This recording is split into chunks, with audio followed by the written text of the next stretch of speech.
BRS party నుంచి సస్పెన్షన్కు గురైన MLC కవిత media సమావేశంలో ఏం మాట్లాడతారన్న ఉత్కంఠ మీతో పాటు నాకు కూడా ఉంది. అయితే ఆమె ఈరోజు హరీష్ రావు అలాగే జోగినిపల్లి సంతోష్ కుమార్ టార్గెట్గానే పూర్తిగా మాట్లాడారు. పార్టీని భ్రష్టు పట్టిస్తున్నారు.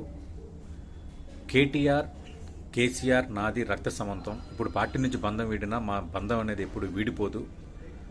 వాళ్ళిద్దరికీ ఎప్పుడు హాని జరగకుండా చూసుకుంటాను అంటూనే హరీష్ రావు ఏ తరహాగా రాజకీయాలకు పాల్పడ్డారు, ప్రతి సందర్భంలో తన తండ్రి పేరు వాడుకొని హరీష్ రావు సంతోష్ కుమార్ ఏ విధంగా బాగుపడ్డారు, అలాగే తన సోదరుడు ఓడించడానికి హరీష్ రావు ఏం చేశారు, అలాగే కొన్ని ఇష్యూస్ సిరిసిల్ల నియోజకవర్గంలో కేటీఆర్ని బద్నాం చేయడానికి సంతోష్ కుమార్ ఏం చేశారు, అలాగే హరితహారం కానీ అలాగే కాళేశ్వరం ఇష్యూ కానీ మిగతా పార్టీ నేతలతో హరీష్ రావు వ్యవహారాలు నడిపారని, అలాగే మీడియాను మేనేజ్ చేస్తారని, అందరూ హరీష్ రావుని ట్రబుల్ షూటర్ అంటారు. ట్రబుల్ షూటర్ కాదు, ట్రబుల్ను సృష్టించి ఆయనే మళ్ళీ ట్రబుల్ షూటర్ లాగా ఎంటర్ అవుతాడు, ఇదొక స్ట్రాటజీగా ఆయన చేస్తాడు అని వ్యాఖ్యానించడం కానీ ఇదంతా కవిత మాట్లాడారు.